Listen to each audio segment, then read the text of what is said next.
Hello again, everybody.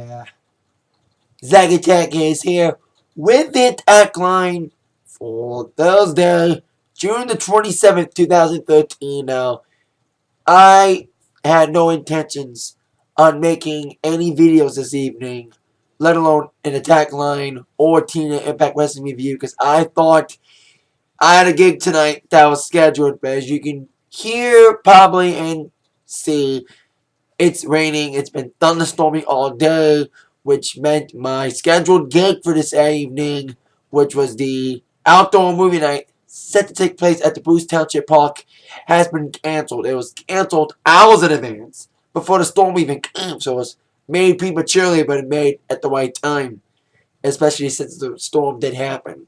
So it was called off by Parks and Rec. The next one will be in 2 weeks. Till then, I'm off till, well, tomorrow. And of course, since I am going to be home, like I said, I'm going to be making an Impact Wrestling review tonight and preview on this video. I did, like I said, on Monday's Attack, I did see like the second hour of it. I missed the first hour. I'm going to see the whole entire Impact, which means a preview and a review tonight. A preview will be on here, and of course, review separate videos we all know. But while today's not been a good day when it comes to weather-wise, yesterday was a good day for me. When it comes to concerts, I like going to concerts. Yesterday, not only did I buy a ticket to see Kesha, Kesha's going to be at the Caesars Windsor Coliseum on my 25th birthday, Friday, August 9th, to kick off a new U.S. tour with special guests, Semi-Precious Weapons. That will be, like I said, on my birthday. I bought second row tickets for the far end of the stage. Pre-sale yesterday, so there you go. Not only did I buy a ticket for that, I also went to a concert as well. I went to see my boys, Public Enemy, along with LL Cool J, Ice Cube, and De La Soul on the Kings of the Mic tour that took place last night at Pine Knob, DT Energy Music Theater. Now, De La Soul kicked it off. They were the group I wasn't looking forward to the most. I don't know a lot of their music, besides myself and I. But they were pretty good. They got the crowd warmed up. For my boys, Public Enemy, the main reason why I came to the show. $15 to see PE and LL and Ice Cube. That's a good price because I'm the biggest PE fan. I'm a big PE fan. As you've seen, I made a video when I'm at Favorite Flav at his restaurant with the signed magazine. I was hoping to get that signed by him and specifically by Chuck D, but the pump there yesterday. But they did all the hits minus a couple. They did like the best songs. Like they didn't do Brother's Gonna Work It Out. They didn't do Brother Give Me Number One, which I'm stunned they didn't do. They did Time Bomb from the first album, but not Public Give Me Number One. They didn't do But Hollywood Burn. Oh No, You're Gonna Get Yours. But they did do the majority of the best songs, like Welcome to the Tail Door, up in remix form. 911 is a joke. Don't believe the hype. Can't trust it. Shut them down. Bring the noise. Black Chaos and Alice there and Fight the Power. Now, during Time Bomb, it started raining. So the last 3 songs of Public Enemy was raining, especially during Fight the Power. It's more like Fight the Rain. Fight the Thunder! But it wasn't Thunder, but PE killed it. It was my personal favorite because I'm a big old PE fan. I wish they went on longer. They only went up like 25, 30 minutes. Probably had to short last sets tonight because of these 11 o'clock curfew. So, and of course, $1,000 a minute if you go overtime. But PE killed it. My personal favorite. But when it comes to who put on the best show, not my favorite, but who put on the best show in my mind, Ice Cube. Ice Cube started when it started to clear out the rain. Like the rain was starting to go away by the time Ice Cube hit the stage. It was still raining a bit when he came on. But midway towards like the set, like the middle of the set, it started to clear out. And Ice Cube, in my mind, had the best. He had the crowd going. PE and De La Soul, not a lot of people came for him because they're not as commercial as Ice Cube and LL when it comes to movies and TV. By the way, I want to applaud Flavor Flav.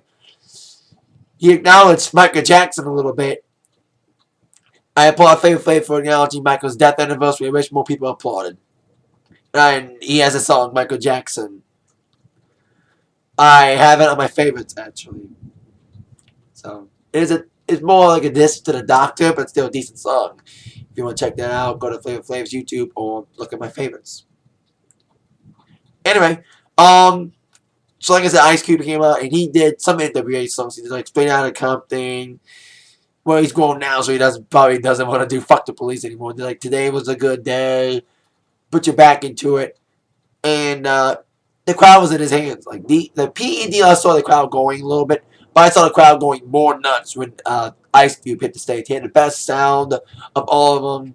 Like the sound was great. He was thumping, powerful sounding. PE had a band though, but still. I don't know, like I said, I didn't know as many Ice Cube songs, or LL songs for that matter. I think Ice Cube put on the better show. But when it comes to LL, the headliner, he was pretty good. Especially when you kick off straight with Mama Said Knock You Out. That was a good opener. And then after that, and I'm bad, he did like mostly. I applaud him. I like the fact he did Headsprung. I was hoping he was going to do Headsprung or Phenomenon. Two of my personal favorites from his later years. He didn't do Phenomenon, but he did Headsprung. He did I Need Love. He did Jingling Baby, Around the Way Girl. But his sound was decent. Like it was like off and on. Like his mic wasn't working. It was teeny. And the bass was on brink of distortion, especially on Jingling Baby. But LL did well. I didn't specifically notice his mic stand until later on, but with the LL Cool J name. And he ended with Rock the Bells. I was leaving to beat traffic, but I did hear Rock the Bells as I was leaving. To beat traffic out of there. Because getting out of Pineapple is a bitch. So, there you go. My thoughts on the legend. Like I said, my favorite performance would have to be PE because I'm a big PE guy. And I was a big fan of PE. Knew a lot more of the songs, even though they only went on for about 35 minutes. They still kicked ass, though. When it comes to my opinion, who was the best show, who put on the good show, Ice Cube did well. I thought he was the show stealer in my mind. You don't know a lot of his songs. He was grooving. So there you go. Led the Kings of the Mic tour. My thoughts on that show at DTE Energy Music Theater. My next concert will be also at DTE. And this time I won't have long tickets. Pavilion to see Bad Company and Leonard Skinner. I have diverse variety. As you know, I'm a disc jockey. So there you go. And of course, Kesha, August 9th. Now, it's going to be a little shorter tackling when it comes to topics. But on with the entertainment news, the only bit of music news today. Your Billboard #1s. Well, once again, we have a new #1 album. Kanye West got kicked off this week. No. Kanye is your new #1 album. Sorry, made a mistake. Yep. Mr. Kanye West debuts at #1 with Yeezus. With 300,000 so with mega publicity. You know, well, he did like an SNL opinions, but not much like when it comes to radio. So congrats to Kanye for your, I think it's his 4th #1 album. I know Late Registration was #1. Graduation was #1. I don't think 808s and Heartbreak was #1. I think it might have been. My Beautiful Dark Twisted Fantasy, I think that was #1. And this album's now #1. Well, we have a new #1 album with Kanye, with Wale threatening him for next week. We have a still #1 single for the 3rd week in a row. Yes, Blurred Lines by Robin Thicke. Still #1 for the 3rd week in the Hot 100. That song is hot and sexy. And I like playing it to the right crowds. So there you go. Your Billboard #1s. The only music news of the day. Now it's time for wrestling news. Now before I get to my TNA Impact preview for tonight, I want to talk about the Money in the Bank pay-per-view. And as I fully predicted on Raw, that they're going to reveal the Money in the Bank participants on SmackDown. Well, as we all know, SmackDown's taped on Tuesday, so the spoilers were out. And, of course, with the spoilers came the list of the Money in the Bank participants for the World Heavyweight Championship briefcase. And if you don't want to hear any spoilers, I'll give you a few seconds to turn or fast forward this video to my TNA review. So I'll give you a few seconds if you don't want to hear any spoilers for the Money in the Bank list. Okay, for those of you who want to see a spoiler alert for the SmackDown taping and who's going to be the Money in the Bank for World Heavyweight Championship, the participants, we got 1, 2, 3, 4, 5, 6. Well, we have 6 competitors in the Money in the Bank for SmackDown. We have 7 for Raw. So there's 6 participants of the Money in the Bank for World Heavyweight Championship. Is the returning couple people returning at Money in the Bank. besides Rob Van Dam, who's in the Raw one. We got the returning Fandango coming back from his concussion. Also returning after a few weeks off of hiatus, especially when he got guilty of his DUI charges but not going to go to jail. Of course, I'm referring to Jack Swagger. Along with his manager, Zeb Coulter's newest client, Antonio Cesaro. See how those two will interact. Along with both members of Team Rhodes Scholars, Damian Sandow and Cody Rhodes. We also got, and we do have 7. We do have 7 members. Sorry, I miscounted. So we have 7 in each ladder match. We have the former Intercontinental Champion, Wade Barrett, and the current United States Champion, Dean Ambrose. Now, on the WWE Championship ladder match, we got Rob Van Dam, Christian, Sheamus, Randy Orton, CM Punk, Daniel Bryan, and Kane. 3 former Money in the Bank ladder match winners in that match. And I'd pick either Punk or Bryan to win that Raw one. Now when it comes to Money in the Bank SmackDown, we have only 1 former Money in the Bank winner, and that's Jack Swagger. But prediction of who I think, God, like SmackDown's, like there's only one that's bad and one that's good.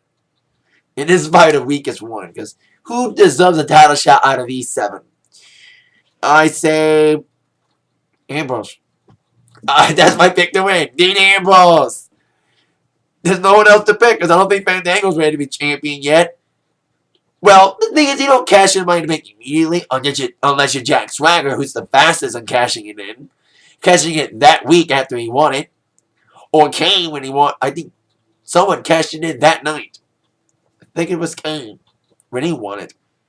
So it's got to be Ambrose for me.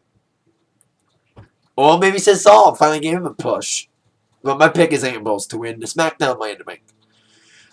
Now, it's time, of course, for the TNA Impact Wrestling preview for tonight. Now, I did see, like I said, the second hour of Impact, because I had that movie night last week that ended around 9:30. So I watched the 10 o'clock hour when Brooke Hogan talked about the knockouts. It made the match for the Knockouts Championship for tonight. But tonight I get to see the whole Impact show, since I'm not at the gig. So I'm going to make a review tonight.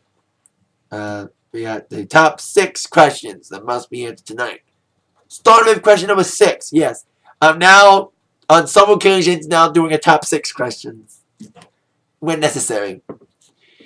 Question number 6, what happened with Gut Check? Yes, Gut Check's back tonight.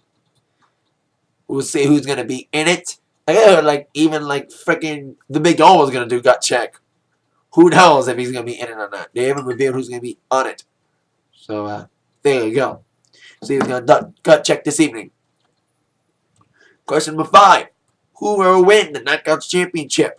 Now, after weeks of trying to make excuses for Velvet Sky's big knee injury, trying to make lies about Velvet still injured, Mickie James is going to defend the championship tonight against Velvet in a rematch. Of course, Mickie is now full on heel, so who knows? Maybe Mickie would take a shortcut like she did the last time, clipping Velvet's knee or taking some other shortcut to cheat, and really further a heel turn, which he already has done, but still should be very okay knockouts to end a match tonight as Velvet gets a rematch against Mickie after weeks of excuses. Alright, question number 4. Speaking of titles, we have another title on the line. The X Division Championship. Who will be the X Division Champion? In a triple threat match, we're going to have Chris Sabin defending against former champions Kenny King and the Suicide. So it should be very good, action-packed triple threat matchup. And the winner will have a chance to cash in for the title shot for the World Heavyweight Championship at the Impact on July 18th, which will be the nicknamed Destination X event. Of course, they're going to give the current X Division champion, whoever wins this match, the same opportunity that Austin Aries was given, giving up the X Division Championship for a title shot against the World Champion. In this case, it's Bully Ray. Chris Sabin did say on a video that a couple weeks back that he wasn't sure about the decision. So whoever is X Division Champion after the night will be eligible to cash in, to give up the X Division Championship for a World title shot on Impact on my dad's birthday, July 18th, which we nicknamed Destination X. Instead of having a pay-per-view, they have an Impact named after it. Speaking of one of the competitors in our triple threat, question number 3. Who is Suicide? Now I'm saying that Suicide will be unmasked tonight. Not as good now as he came back. You know what I mean? Because Suicide now is probably some dumb butt because, you know, like we all know behind the scenes it was Cass Daniels playing him. Like they switched between playing him in the mask. So we'll see who really is behind Suicide. Is it still Cass Daniels? Or is it someone completely different? Like it's a big surprise name. Maybe it's low-key, but I don't think he's that big to wear the suit. But we'll see who is Suicide, and Suicide will unmask himself tonight. Maybe when he loses, if he does lose. Question number 2. Who's next to join the Main Event Mafia? Now, yes, Main Event Mafia is back. The new Main Event Mafia. And Kurt Angle and Sting are the first 2 members. And I kind of guessed Kurt Angle was going to be in it. Because Sting and Kurt Angle are the only original members left. That's in TNA. The 4 original members was Angle, Sting, Booker T, and Nash. But since these other 2 guys are in WWE, it's just Sting and Angle left, the originals. And like Angle was like the big reveal. Like, ooh, Sting's going to reveal somebody. It was Angle. Stupid. Hopefully they're going to have more members. Maybe some people from Ace and X will be fleeing to the other side. Who knows who will be joining the Main Event Mafia next?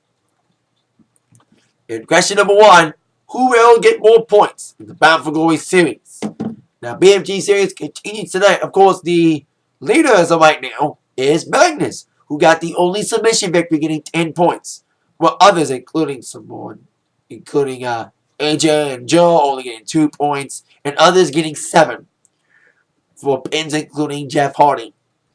Who will tonight matches for the series will be Magnus, the leader, taking on Bobby Roode tonight, and Mr. Anderson taking on Samoa Joe. So we'll see who gets more points tonight in the Bound for Glory series and all that and more tonight on Impact and 9/8 Central Spike TV. I hope I have power for that. Probably will. That is it for my Atakline for today. I'll see you all later for my Impact review tonight. With that in mind, you've been attacked by the news from Zach. See you all later, everybody. Yeah.